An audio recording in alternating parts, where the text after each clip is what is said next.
Hello and welcome to another video which covers the basic operations of Fantasy Grounds Unity.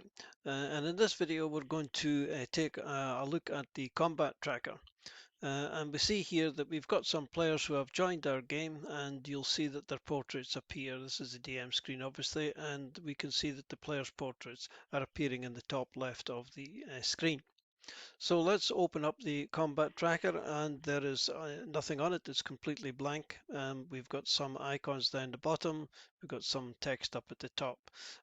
So in order to illustrate some of the points of the combat tracker, let's first of all add our player characters to it.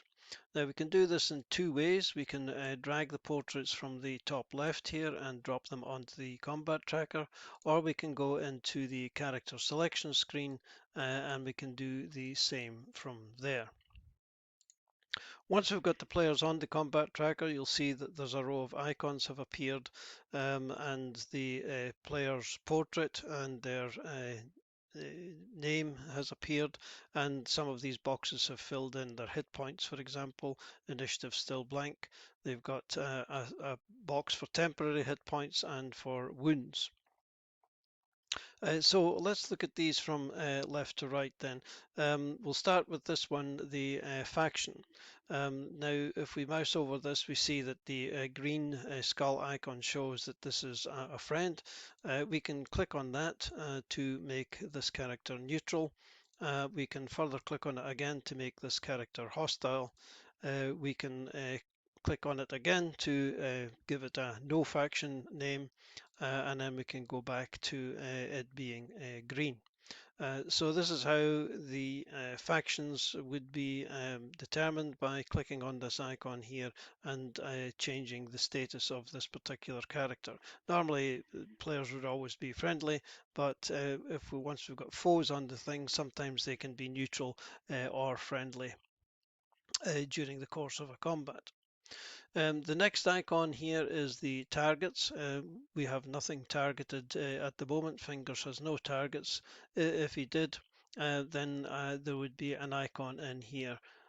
We can clear the targets here by clicking on this button, and we can also drag onto a new target, and we'll cover this in more detail in another video on combat.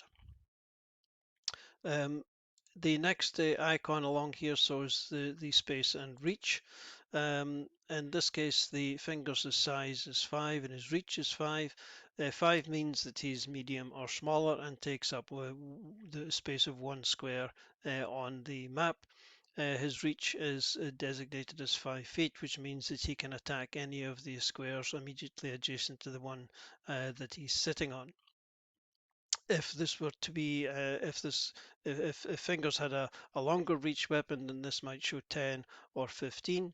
If fingers was a larger creature or huge, then the size might be 10 or 15 or even bigger. But you can actually type in new numbers into here, so if you wanted to make fingers bigger, then you could change the 5 to a 10.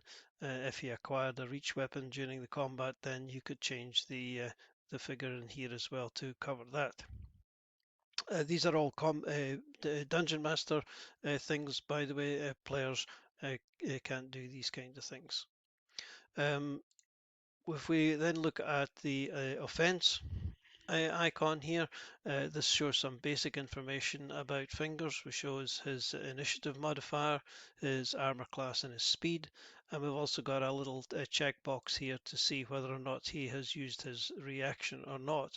If we tick that, then the tooltip changes to reaction used. Untick it and it shows that the reaction hasn't been used. So that's something which is worth noting. The next icon along is the defense, and in the case of a player character, this just gives the player's statistics or ability scores. And if we look at the last one, we see effects. Fingers has no effects on him at the moment, so nothing is appearing in this box. We can add effects here by clicking on this green button and then just typing them in. Not a recommended method of adding effects to a character, but it is possible to do. And finally, we've got the usual icon here, which if we click will open up Fingers' character sheet, and we can see all about Fingers, his main screen, his skills, etc., and the actions which he can take. If we look down the bottom now, we've got some more icons. This first one here, we can click on this when we can drag it and then drop it beside a character to show that it's now this character's turn. Now, normally we would be using the next one, which is the next actor button, and this allows the dungeon master or the player to end their turn, and the dungeon master here can cycle through all of the actors that are on the combat tracker by clicking on this button. But if somebody's going out of turn, then you've got the option of using that little icon to drop it on the character whose turn it is, and then you can go back to the normal turn order by just dragging it onto somebody else. We then have our menu here. If we click on this, several options appear. The first of these is the rest icon. If we click on that, it gives us two further icons for either a short rest or a long rest. So if the players are taking a short or long rest, then these are the buttons to click. Doing so will have various effects depending on whether it's a long or a short rest, but it will heal characters, give them hit dice back. It will do various things depending on spell slots, for example, will come back depending on the character class, etc. So this all automates the character sheets, it updates the character sheets depending on what the class is and what they've used, etc. If we go back to the menu again, the next one is initiative. If we click on that, we have got various options. We can roll all initiatives, which means that we would be rolling for the player characters and any NPCs on the combat tracker. Or we can simply roll the NPC initiatives only and leave the players to do their own initiative, or we can simply roll the player character initiatives only and not the NPCs. And then we have got a button here to clear all the initiatives. So if we do the roll all initiatives here, you can see that then the initiative column has automatically been filled in with the initiatives which have been rolled. If there were NPCs here, then these would have been rolled as well. Back to this menu, and then we've got delete effects, and again this will depend on what effects are being shown on the combat tracker, but we can have clear all effects, which will remove everything, or we can clear expiring effects. Expiring effects are effects which have got a last of less than an hour. And if you go to clear expiring effects, then that will remove all the effects on all the creatures that are on the combat tracker, which expires within an hour. We've got three, I think that's the, we've got delete from tracker here as well, and if we click on that, then we can delete foes, so that would be only hostile NPCs, and we can click all non-friendly, which would be hostile and neutral NPCs. It will not delete any of the actual characters from the combat tracker unless obviously they are non-friendly or neutral. But the player characters can't be deleted from the character using that button, from the combat tracker using that button. To delete a character from the combat tracker, you need to right click over them and then go to the delete item. Just as an FYI, we've also got a create item here, which means you can create a character directly in the combat tracker. Not something that I would recommend that you do. The three skull icons here allows you to drag a faction onto the map. So if we get a map up here, just zoom in a little bit, and we drag this faction friendly and drop it on the map, then the players, the three character portraits have been dropped onto the map. The order in which they're dropped will come to in another video. That's depending on the status of the party sheet. But as you can see, dragging the little icon here puts all of the players onto the map quickly. If we delete that for a moment. We can also drag them in just one at a time by just dragging and dropping them onto the map wherever you want them to be. The next button, the neutral, does exactly the same for any neutral NPCs on the map, and the hostile one does exactly the same for any hostile NPCs on the map. The next buttons here, we've got the round. Obviously, round starts at 0. We've actually got it to round 1 because we started clicking through these. So when or when the Dungeon Master clicks next actor, when the last actor has taken their go and we click on next, then the round increments, and that will carry on back through until the combat is finished. If you want to reset the number of rounds, just click on this box and type in 0 again, or whatever number you like. This will also reset to 0 when players take a long rest. I believe also when they take a short rest, but don't quote me on that. This button here forces the next round, so you can just keep on clicking this to sort of put the rounds or increment the rounds. And if you right click over this button, you can then get the option to increment the rounds by 5, 10, 15 or 20 times. So if we click on that button, then 20 rounds have passed. And if characters have any effects on them which are timed, then these will automatically be decremented by 20 rounds or whatever option you choose here. So that's the player characters on the combat tracker.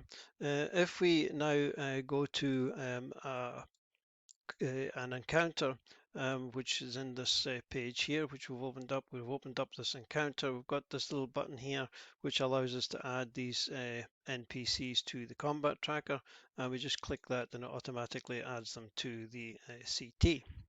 Now, pretty much everything that we have talked about with PCs also applies to NPCs, but there are a couple of differences.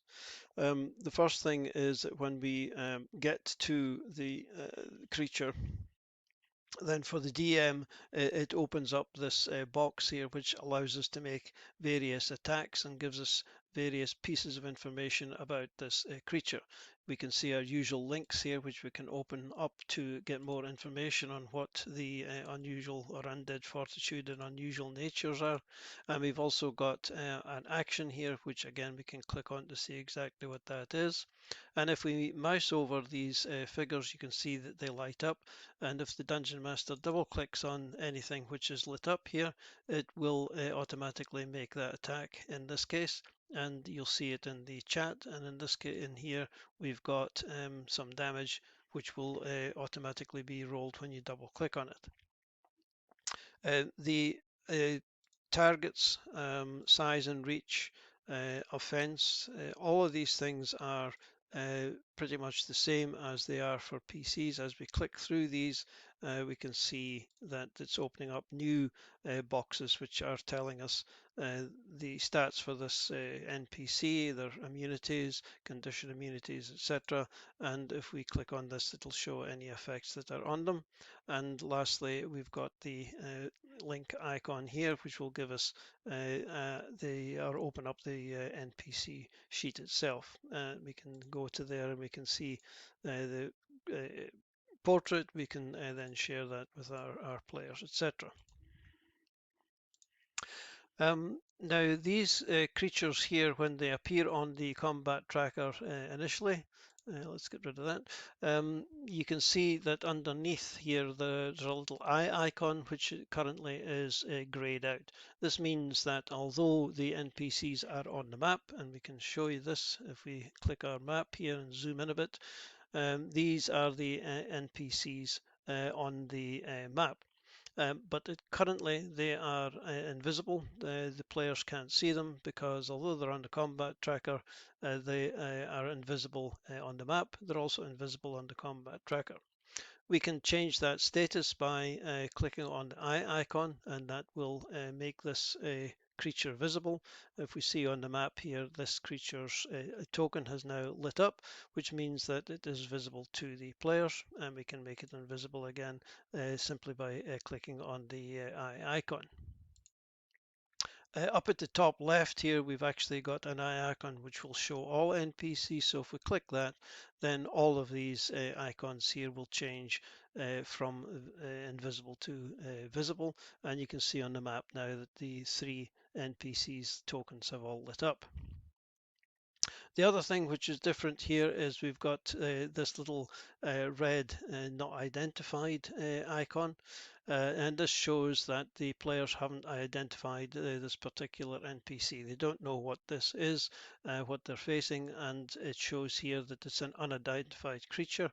And we also see that we've got number 1, 2, and 3. So this differentiates each of the creatures, telling us that we've got 3 different ones, and they're all numbered differently, so that it's easier to find the creature on the map and also on the combat tracker.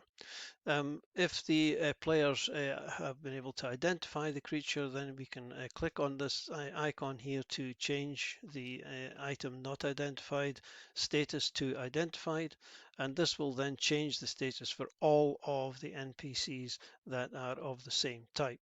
So if we had a second type of NPC on here which was unidentified, that wouldn't be affected by this. Only the drowned sailors would be identified. The other unidentified creature would remain unidentified. So I think that's probably it for the combat tracker basics, and in the next video we'll look at some actual combat. Thanks for watching. Cheers for now.